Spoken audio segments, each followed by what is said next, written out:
So this is our non-vintage porous. This is a blend of Pinot Noir and Chardonnay.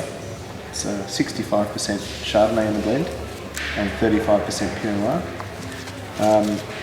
After blending, the wine is put into bottle for its secondary fermentation, and it remains in bottle for about 2 years. And during that time, it spends on its lees. The wine develops some lovely sort of complexity, some grilled nuts, some like bready, yeasty characteristics, and so you've got a lovely combination of the sort of lovely limes and lemon and grapefruit characteristic from Chardonnay, as well as some a little bit more sort of complex and structured characteristics with Pinot Noir, and that lovely lees aging. So you've got great freshness, but a wine of lovely great complexity and weight.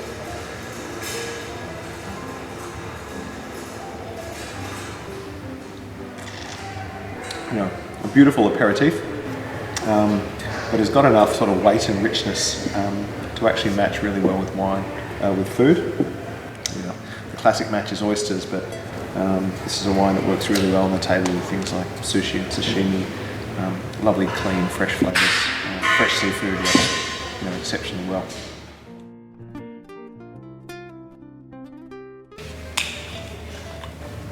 Okay, the second wine we'll taste today is the 2017 Clay Regazzoni Sauvignon. The most famous wine from New Zealand. It was a wine that was really instrumental for establishing the reputation of New Zealand wine. First made in 1985, so this is the 33rd vintage of Clay Regazzoni Sauvignon Blanc. So really lovely, lifted, sort of lime. Get some lovely white nectarine, sort of some white floral, the white flowers, and a lovely, almost sort of sweet herbal note on this vintage. It wasn't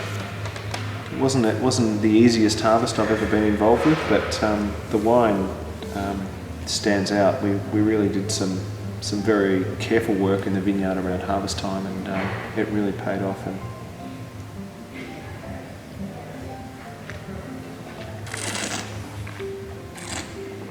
that big explosion of Sauvignon flavour.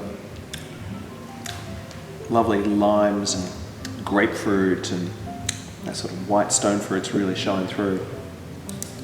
And then a lovely line of acidity which gives this wine sort of beautiful length, and the flavour really lingers in the mouth for quite some time. It's really delicious.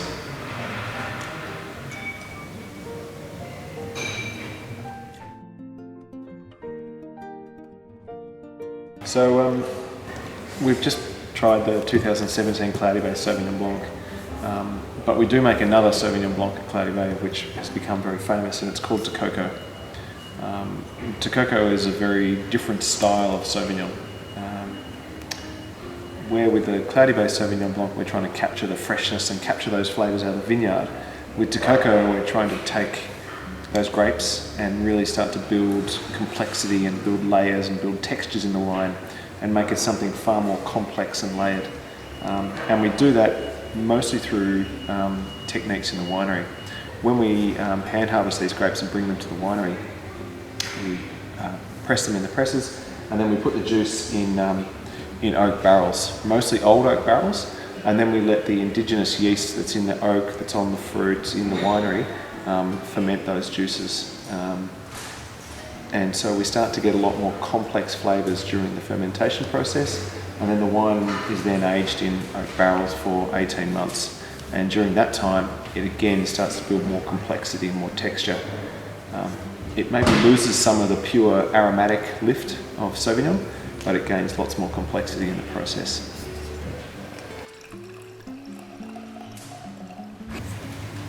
So as soon as you smell Takoko, you start to realise it's a very different smelling wine with Sauvignon. Much more sort of exotic aromas. Still getting some of that sort of citrus character, but it's moving more into sort of lemongrass, and I see some like white florals like ginger flowers. there's a range of fruits, but they become far more diverse and complex array. I'm seeing guava and a little bit of mango and some very ripe peach. Interesting range of aromas.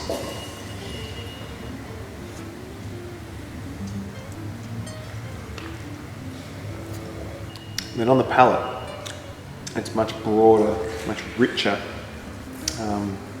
more weighty than our Sauvignon Blanc. That's very much the influence of its time in oak and the fermentation techniques, really starting to build the textures. It's quite a textural wine. It sits in your mouth, you really start to see all these like different flavours just coming to the fore and coming and going, and then lovely acid finish. I think the acids are softer than Sauvignon, than our Sauvignon Blanc, but still beautiful richness and lovely long tail to the flavours. It really continues to sort of linger in the mouth for many minutes.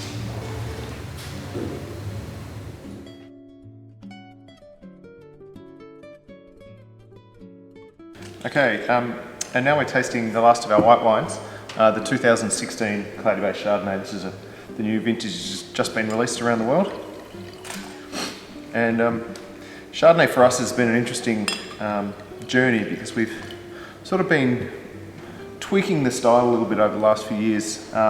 We're now trying to make a wine that's much more fresher, much more purity, minerality, and just, I guess, retain much more of the vineyard characteristics in the wine.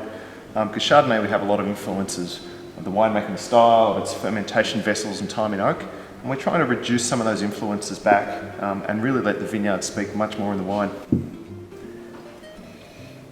And we're seeing like really lovely sort of grapefruit and lemon pith characteristics coming to the fore. There's a little bit of just a little bit of sort of struck match or flint aromas on the nose as well. And some of that nice sort of grilled nuts, like roasted hazelnut characteristics, which is derived from its time in around 15% new French oak barrels.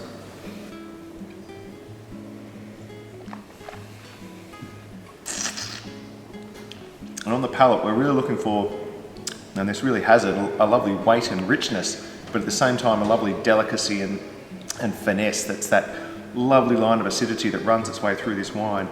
Very mineral feeling wine. Just a lovely combination of balance of weight and richness.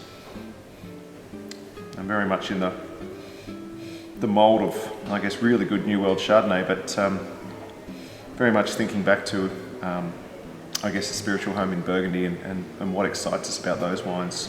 We're looking for similar characters in the Clay Regazzoni Chardonnay.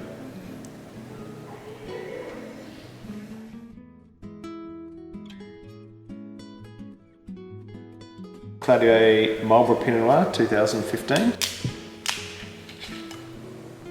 And I might pour our two Pinot Noirs side by side. In fact, 2015 Marlborough Pinot Noir and 2015 Tawahi from Central Otago. A fantastic Pinot Noir vintage in both Marlborough and Central Otago. And the first year that we got to use our new Pinot Noir, we sort of outgrew our old Pinot Noir cellar, so we had an opportunity to build something that was, I guess, took advantage of all our experience with handling Pinot Noir, allowed us to build a cellar where we could be much more gentle with the handling of Pinot Noir. And I think the wines really reflect that change in management in the cellars. Great vineyard, great vintage in the vineyard. Lovely ripe fruit, quite an early vintage, warm, relatively low crop, so we have a high level of concentration, but we're able to manage the fermentations very gently. So the wines have an extra level of sort of silkiness and almost velvety texture, which we really want in Pinot Noir. You really want the wine to be, people that talk about an iron glove or an iron fist in a velvet glove. So you have a wine of real power, but softness and silkiness.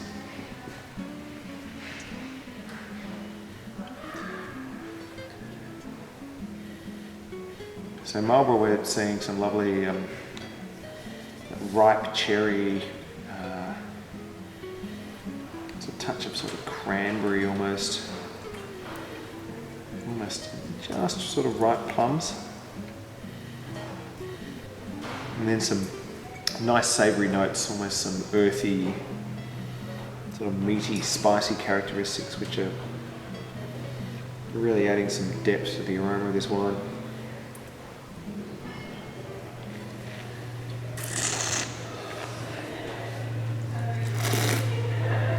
And on the palate, lovely crunchy red fruits and ripe cherries and lovely freshness and vibrancy. This wine's got structure, but a lovely freshness as well, which is what we sort of typically see in Marlborough, is lovely acidity, perfume, red fruits, some nice savoury characteristics, and I think this will go down as one of the best Claudia Bay Pinot Noirs from Marlborough that we've ever made. And then moving to Tawahi, and I guess the first thing you can see is there's a different hue, a different colour to these wines. Typically in Central Otago we see the wines are darker and richer in colour, and that's very much a result of the terroir of Central Otago. We get a lot more sunlight down there, and it's closer to the polar region, so it gets a lot more UV light, and that has quite an influence on the grapes and the colour of the wines that are made from them. Then on the nose, it's darker fruits, really ripe cherry, some ripe plums, almost a touch of blackberry, and then some like really sort of dark roasted spicy notes, which are really keep you coming back looking for more. It's really opens up in a glass.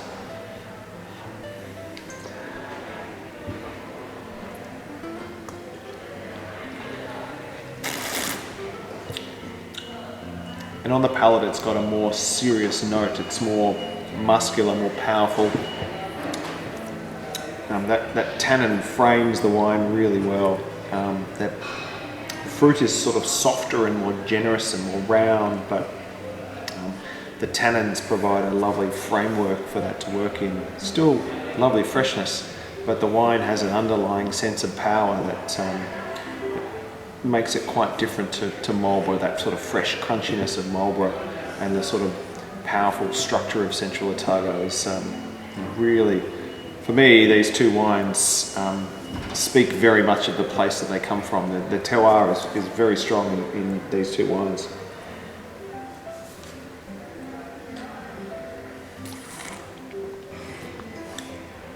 And the silky, almost slippery nature of the tannins in Tawahi.